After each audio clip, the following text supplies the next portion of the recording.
Hello and welcome to Military Mantra. In this interview, we have today Major Rakesh Sharma, a Shaurya Chakra awardee who have served the Indian Army, who is also a Kargil veteran. So in this interview, we'll try to understand his journey of joining Indian Army, life within Indian Army, and various life lessons that he has learned over his service. So welcome, sir, and thank you for coming on this interview today. Thank you so much, Alex. It's a pleasure having this conversation with you, and very kind of you to invite me on this platform. And Jai Hind to everyone. So, as a young lieutenant, when you go out of the academy, how was your experience in the regiment which you joined in? And also your first combat experience post that, if you could narrate that to us.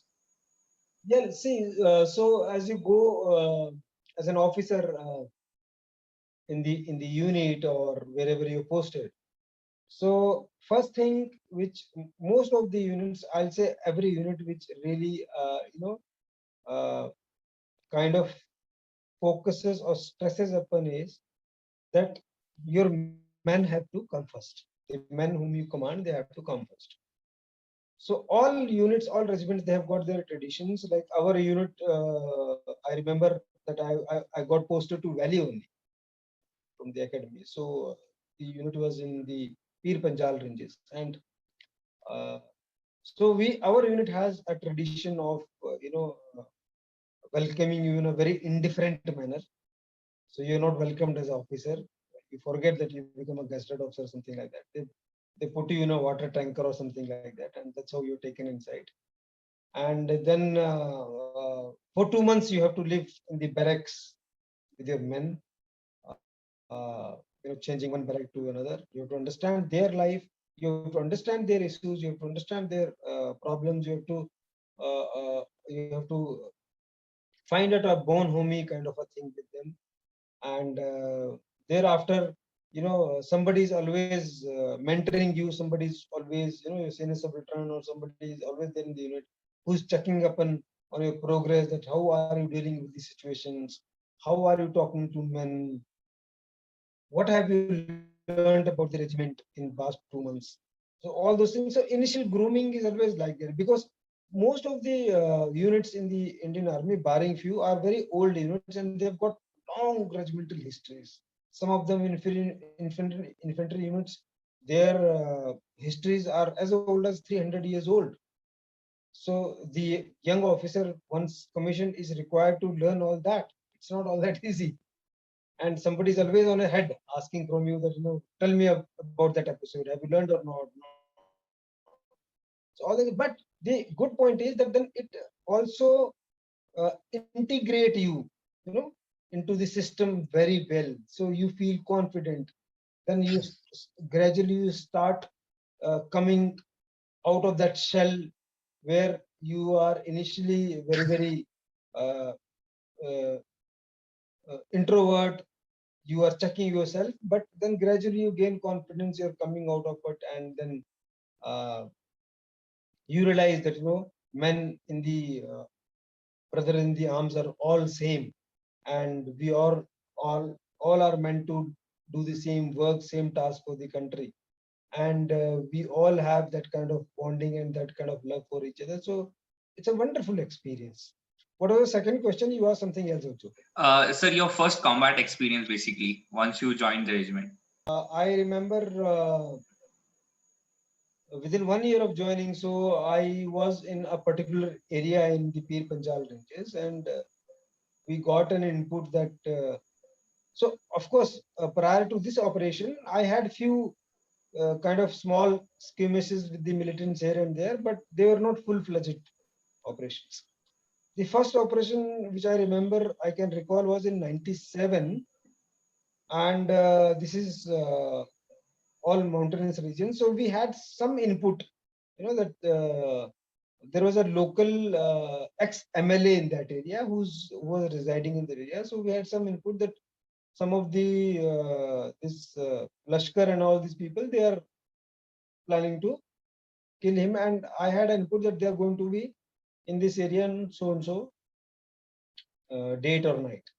So then, basis on the input, we launched Operation Midnight, and the plan was that I had surrounded that entire village, from, and it was, the village was in a valley. So, the up mountains, and you go down, then there's a river flowing, and the village was on the both sides of the river. So we were on top, and we had surrounded it. And then we surrounded it midnight, and then we kept low for the night. And morning, the first light around 5 o'clock, we started the search. So it was cordoned from all sides, and the search started at the first light.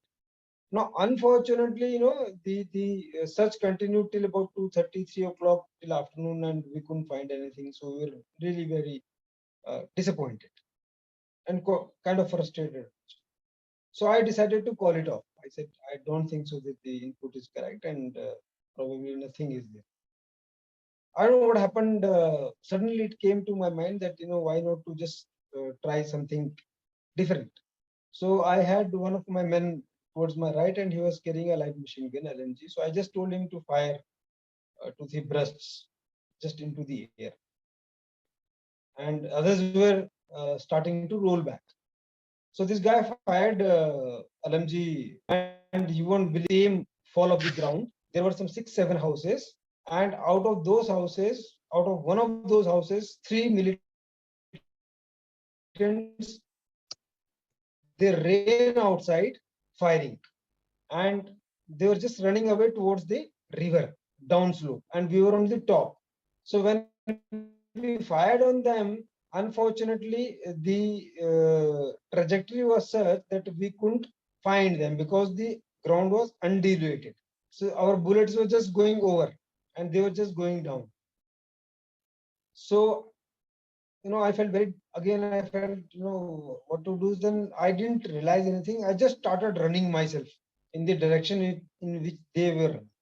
So then I lost the entire this thing, that, who's going to, others are following or not. I was just chasing them. So, but when I reached in the downslope near the river, so from the top I could see them, but then we reached at one level, so I lost them because we reached at the one level of the ground. Like I was in the river bed, and they were also somewhere there.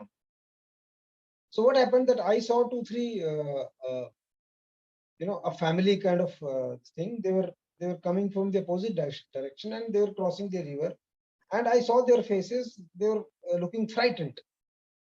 So I stopped them, and I asked them that, where are you from, and normal question.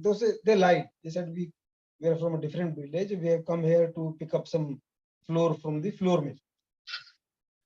So, but I suspected, so, we pressed upon them a little bit, and then after 2 minutes, they told us that there are 3 militants who got into our house, and they threatened us to kill, and we are running out. So I said, show me your house. So that house was just about 100 odd meters from there, and it was a big 5-room house. And these militants had got into that house, and then on one side of the house there were fields. On the other side of the house there was a small hillock. So I took the position on the hillock, and we started firing from the house. So first about 10 minutes of firing, they did not retaliate. So I again, started rethinking whether they are actually inside or not, because no retaliation. It was after 10-12 minutes, when we constantly continued firing, then they retaliated. And that retaliation was a confirmation that these people are there inside the house. Now, of course, after that, the heavy exchange of fire started, because these people, they took the position inside, and they're well equipped in terms of their ammunition and weapons and all. So then the heavy exchange of fire started taking. My target was that I wanted to finish it off before the night, before the last light, actually, within the evening itself, so that, we are not bothered in the night so much. And by the evening, the firing stopped. So in a very tactical manner, me and 2-3 of us, we all thought that they are dead.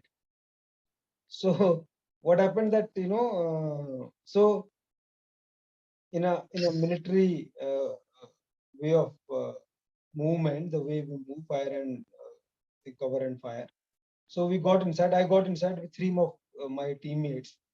We could find one dead body right on the main door. The second dead body was towards a flank near the window, and third dead body we could not, because I had seen three of them. We had, in fact, we all of us we saw three of them. The third body we couldn't trace, and you won't believe that, as the night was falling and we were looking for the third body, these people in the Kashmir region, they have big wooden boxes where they store their grains. All of a sudden, the lid of a box opened, and the third guy, he fired on us.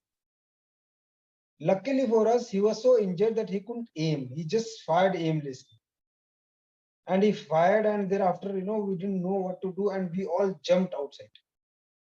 And with probably that was the longest jump of my life, full body, and I straight away thrusted myself, and I was in the open veranda outside in the courtyard. And then the chaos took place because there was firing, so and it was dark already. The chaos took place. I lost the control of the operation because I didn't even know that after that, because whole lot of my men, they had already gathered in the courtyard and they started celebrating the success. And moment the fire happened, they all got scattered here and there. So I didn't know what to do. After that, I went to a quiet place, and thereafter, we had the radio communication and all that. Gradually, we all gathered. After it took me almost 1 hour to gather again the entire team at one spot, and it was very, very cold. And then again, in a military drill manner, we took a head count of everybody. Luckily, everybody was safe. So then I decided now we have to wait here for the night, because I never wanted to take an unnecessary risk in the night in haste. That has been again hallmark of my all operations which I have conducted, that I have never acted in haste, because I know haste makes waste. We know in a lot of operations we have suffered like फटाफट कर लो फटाफट के चक्कर में फिर बहुत नुकसान होता है. So I divided the entire team in 6-7 groups, and we managed some food from the villages, some rotis and some curd and all. And then I got a message from my higher headquarters that this guy is alive and he is their commander and he's trying to seek help. That guy was trying to, communicate on the radio set with his counterparts or with his leaders in the valley. So we kept the vigil whole night, and so this house was surrounded the whole night. And in the morning, first light, we adopted the strategy of fire and move. So there were 3 teams which were moving from 3 different directions. So one team will move, the other team will fire, the third team will give the cover. That's how the strategy was adopted. And by 8:30 in the morning, we started around 6 o'clock. By 8 o'clock, the operation was over, because we found we waited for 1 hour, in fact, patiently, instead of again acting in haste. And by 8 o'clock or so, the search was carried out, and we found his body lying there inside, and the operation got over. So this is the first my complete operation, as I say, the valley. I had some skirmishes before that, but this was the first one, and it was a great operation. It was a lovely operation. Got it, sir.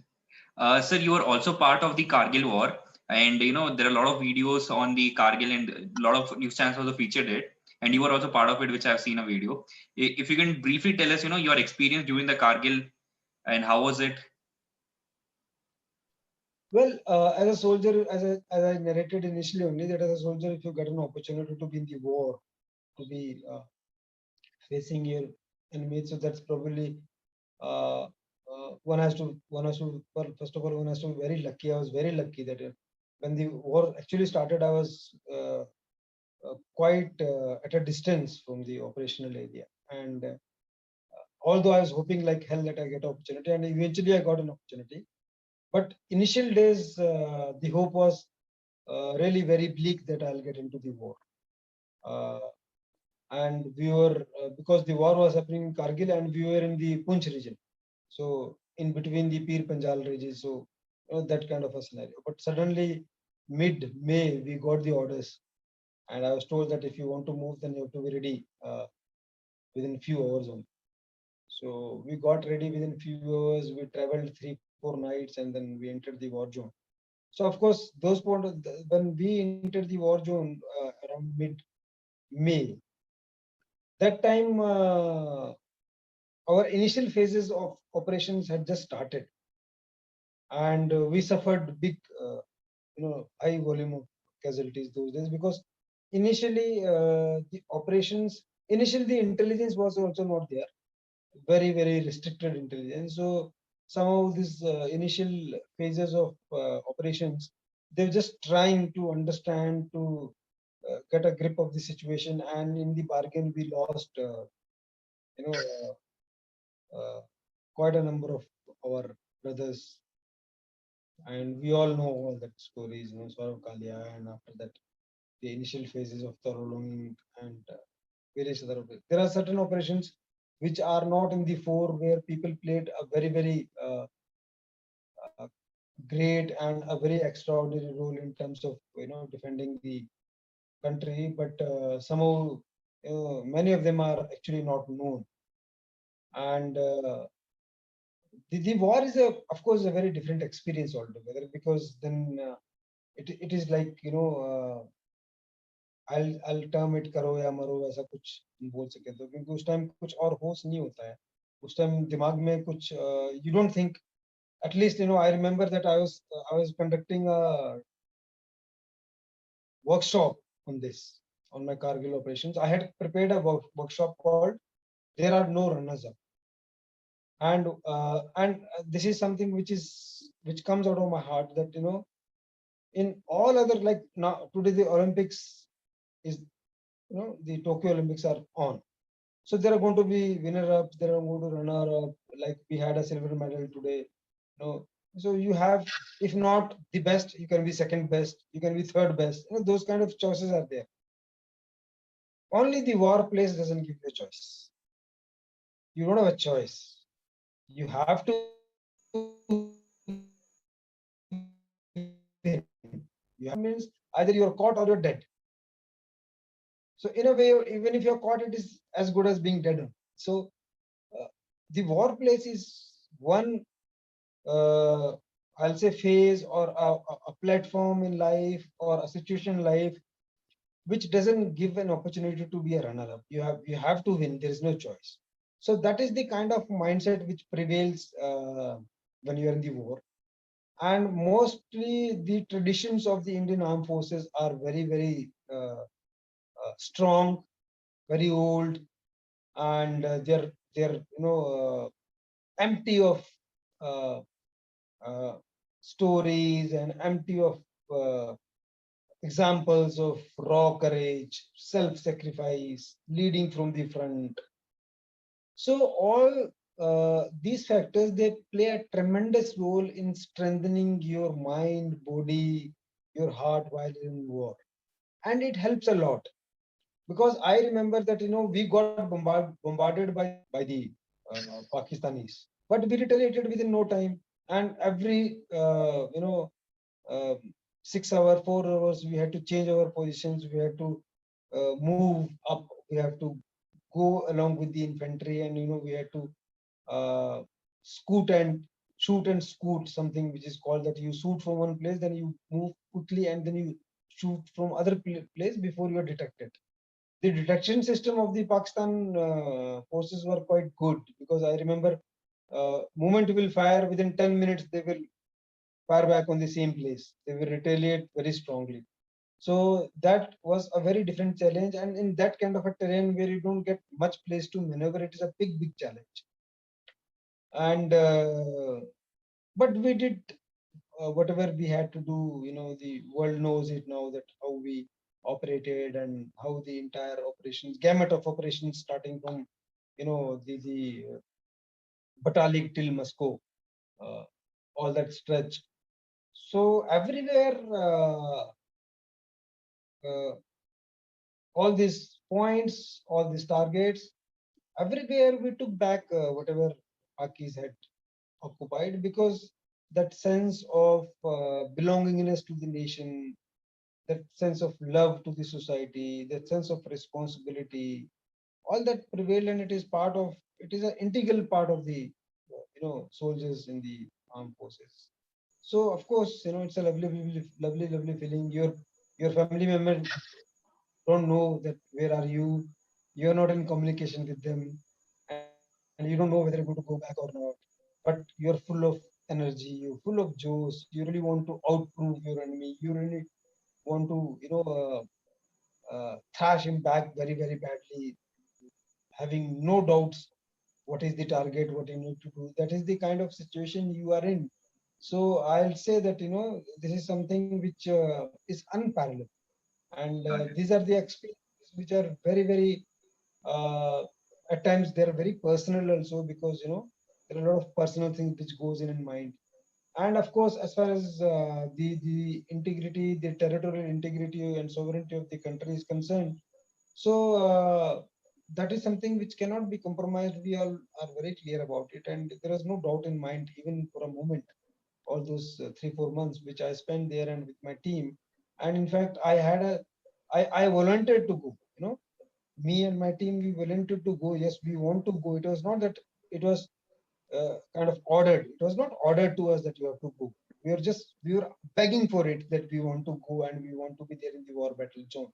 So that is the kind of emotions you have for your country, and that is how you are able to achieve what is really not achievable. It is so difficult. All those heights. If people go and see the terrain, the entire rocky, climbs, those 90 degrees kind of steep climbs, and operating in those areas, in those kind of environment, it's very difficult. Got it. But then you scale all that through, because you have that kind of a emotion, and you have that kind of a pride which exists. You have that kind of a camaraderie. So you have hundreds of examples of the Indian Army on these aspects. Got it. Sir, you told me that you were involved in a lot of operations. So if I can ask you, what was your favorite weapon back then, which you used to use? Favorite weapon? Yeah. Yeah, so my days, though, of course, the most sought after and most loved was close combat. It was AK series. So we had AK-47, AK-57, and I have no complaints, because whenever I used to grip my AK with my hands, so it used to give me a lot of confidence, and I had no problems as such, even in the water, in the muddy fields, lying inside the entire swamp of the fields, or in the snow for days altogether. Nowadays, of course, many other the personal weapon uh, and the close combat weapons have come, which probably are better than what we had. But to me, I was kind of in love with that weapon, because very light, very sleek, and very easy to carry, very easy to use. Gives you a lot of confidence, because the first thing which we are this is so I'll tell you a very personal thing again, that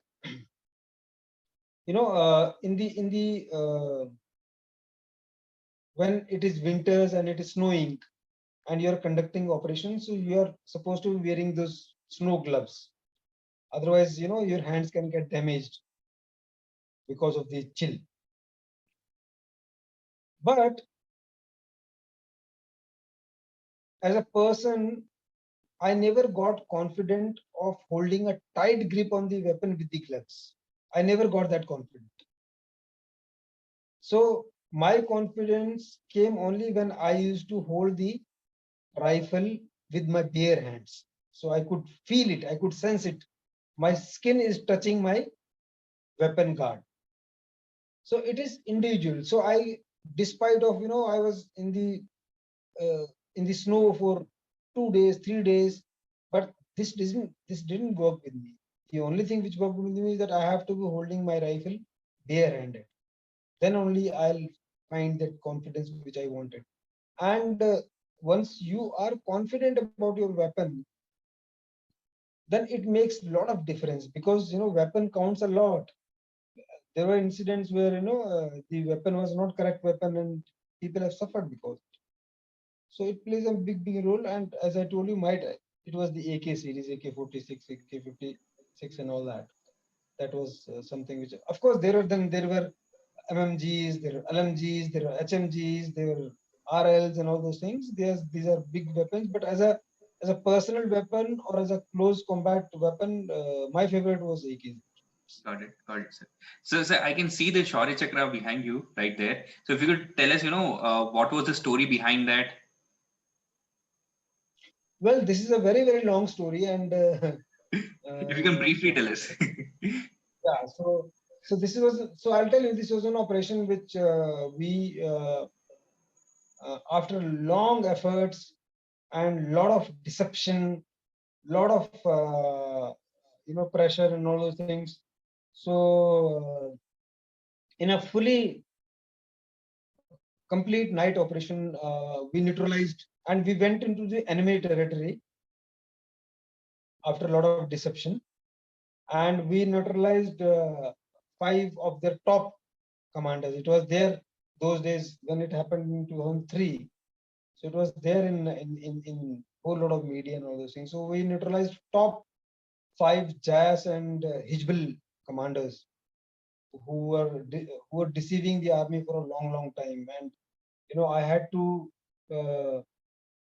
chase them for almost year and a half before I actually got uh, through them, and then we had this entire night operation, and that to be when half of this operation was allegedly leaked out. So somehow they got a sense of it that something is happening. So they were they, they were not fully alert, but of course they were agile to the situation. That's why it took the entire night for us to really neutralize all of them. It took a lot of effort. Luckily for us that there were no injuries. All of us, we got safe out of it. And this operation actually became a case study in that region, in the valley.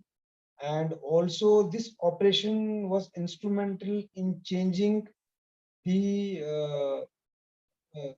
the entire paradigm where these people are dominating.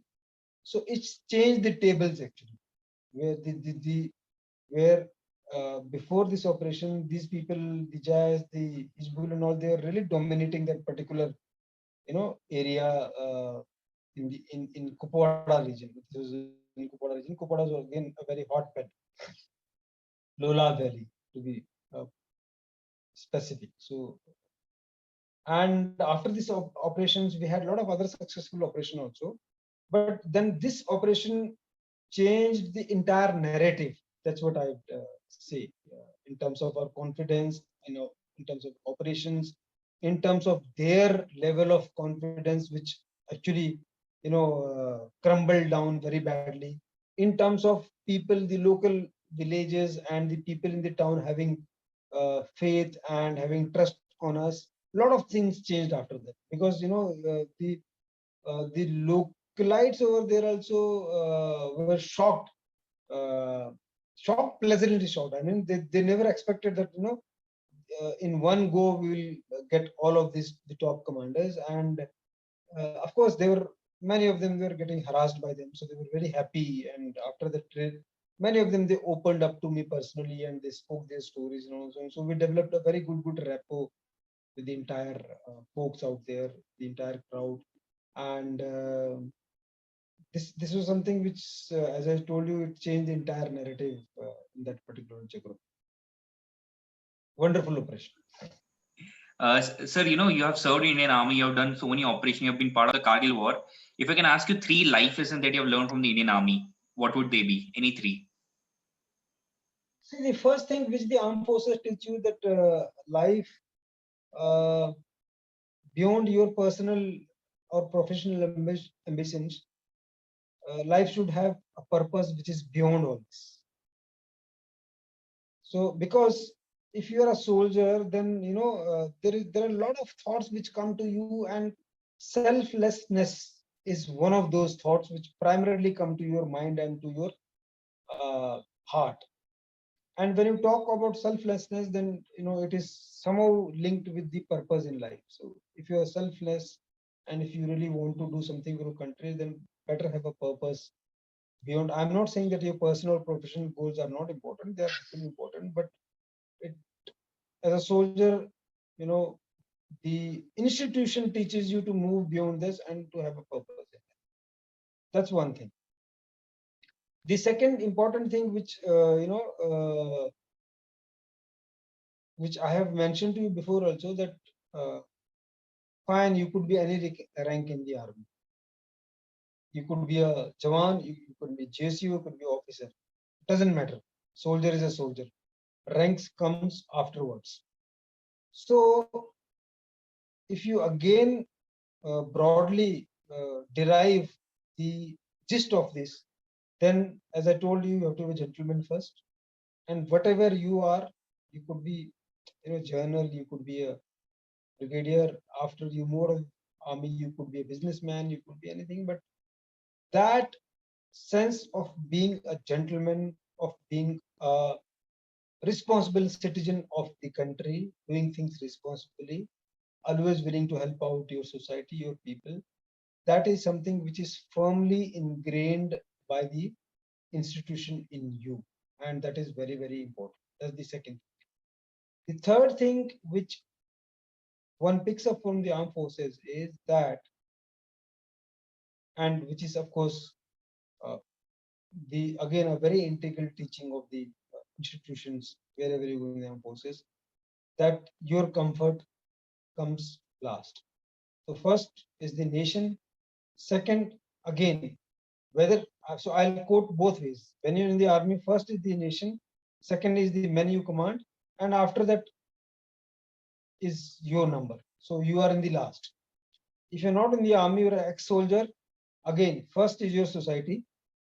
Second are your well-wishers, people who are around you, people who love you, people who like you.